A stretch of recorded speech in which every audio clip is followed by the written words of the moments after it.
কুমারী মেয়ের প্রথম মাসিকের রক্ত। পুরুষদের যেরকম উত্তেজনার কারণে বীর্য বের হয়, মেয়েদের যে পদার্থটা আসে এটাকে রজ বলে। এই রজ এটা পান করলে কোনো রোগবালাই আর শরীরে থাকে না, এটা বাউলদের বিশ্বাস। আমাকে মাফ করবেন, আমাকে একটু বেহায়া হতে হবে। বাউল সাধনা সম্পর্কে এমন কিছু কর্মকাণ্ড তাদের আছে যেগুলো আমি না বললে আপনারা বুঝবেন না। আমাদের দেশে মানুষ জানে না, অনেকে ম্যাক্সিমাম লোক। আমি ব্যক্তিগতভাবে লালনের আখড়া থেকে নিয়ে ফকিরদের বিভিন্ন আখড়া ঘুরে ঘুরে দেখেছি।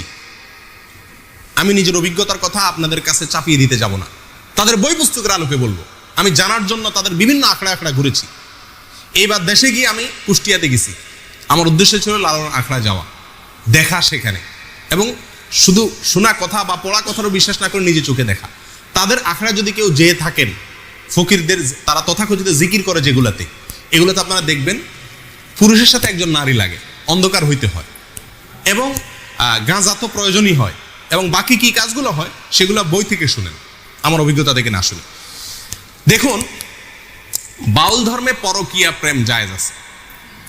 আল্লাহর কসম, আমি নিজে যাচাই করে যশোরের এক গ্রামে গিয়ে সন্ধান পাইছি যে এখানে, এমনি অন্য কাজে গেছি, পরে শুনছি যে এখানে আপনার ফকিরদের আখড়া আছে। তো আমি দেখতে গেছি, একদিন না কয়েকদিন পরে জানতে পারছি যে এক মহিলা আছে, তার স্বামীও আছে, কিন্তু সবাই জানে এই মহিলা সারাদিনই জেনা করে তার ওই সাধন সঙ্গীর সাথে, বাউলদের সাথে।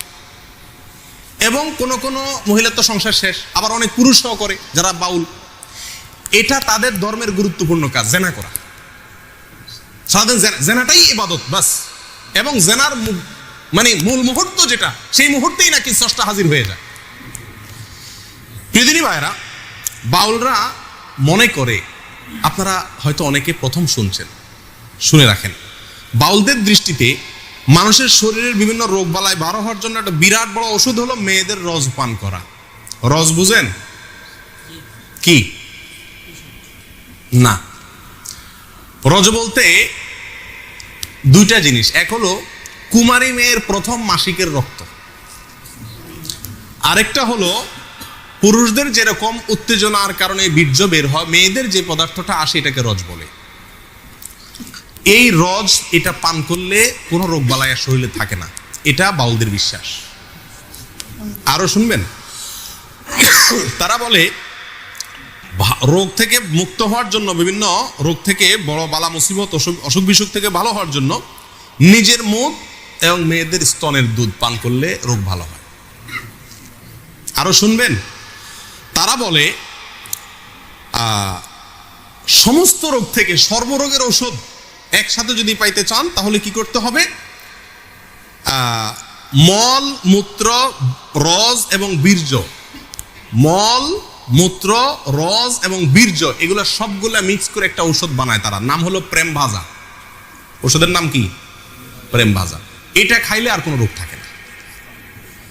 প্রিয়দিনী ভাইরা, আপনারা অনেকে হয়তো বলবেন যে এগুলা গল্প আর কি।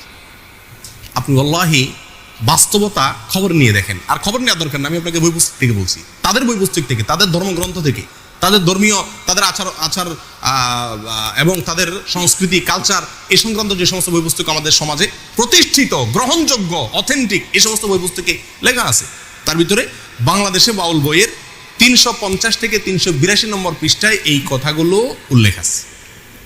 কথা বুঝে আসছে ভাই? আমাদের দেশে অনেক মানুষ না জেনে এই ফকিরদের কাছে চিকিৎসার জন্য যায়, ছেলেবেলে অসুখ হলে যায় না, কি ওষুধ দেয় এটা ওই শয়তান জানে, আর শয়তানকে যে এই শয়তানই শিখাইছে সেই শয়তান হয়তো জানে, আল্লাহ সুবহানাহু ওয়া তাআলা জানে, আমরা অনেকে জানিও না। আমাদের দেশের নাস্তিকরা বাউলদেরকে খুব পছন্দ করে, একটা মজার বিষয়। কারা পছন্দ করে? নাস্তিকরা কোনো ধর্মকে পছন্দ করে না, কিন্তু বাউলদেরকে খুব পছন্দ করে। ডক্টর আহমদ শরীফ নাস্তিকদের গুরু, বাউলদের নিয়ে বই লিখছেন এবং বিরাট বিশ্লেষণ করেছেন, তাদের ঐতিহ্য তুলে ধরেছেন। শুধু তাই নয়, বাংলাদেশের যারা নাস্তিক, সেকুলার, এরা সবসময় বাউলদেরকে প্রমোট করে। লালনের আখড়ায় 50 জন গাঁজা খাইছে, এটাকে সমস্ত মিডিয়া বা অনেক মিডিয়াতে খুব ফলাও করে প্রকাশ করে, আজকে লালনের এখানে ওরস হইতেছে, ওরস, গাঁজা খাইছে। লক্ষ লক্ষ মানুষের মাহফিল হয়, লক্ষ লক্ষ মানুষের ভালো কোনো কাজ হয়, সেটা কোনো মিডিয়াতে প্রচার করে না। কিন্তু ওই আখড়ায় গাঁজা খাইছে কয়েকটা, সেটারে সারাদিন টেলিভিশন নিউজে বলে। কেন নাস্তিকরা এত পছন্দ করে কেন? এর কারণ হলো এই বাউলদের তাদের যে কর্মকাণ্ড, এই কর্মকাণ্ডগুলোর খোলাসা কথা কয়েকটা পয়েন্ট। নাম্বার 1 যেটা বললাম, দেহ নিয়ে সাধনা। দেহ নিয়ে সাধনা মানে যৌনতা, সোজা বাংলা। নাম্বার 2, আপনার যত নোংরা, বিষ্ঠা, নাপাক পৃথিবীর কোন ধর্মের মানুষরা যেগুলোকে পাক মনে করে না, হালাল মনে করে না, এই সমস্ত জিনিসগুলোকেও তারা শুধু হালাল আর পাকই না, এগুলা বিরাট ঔষধ মনে করে।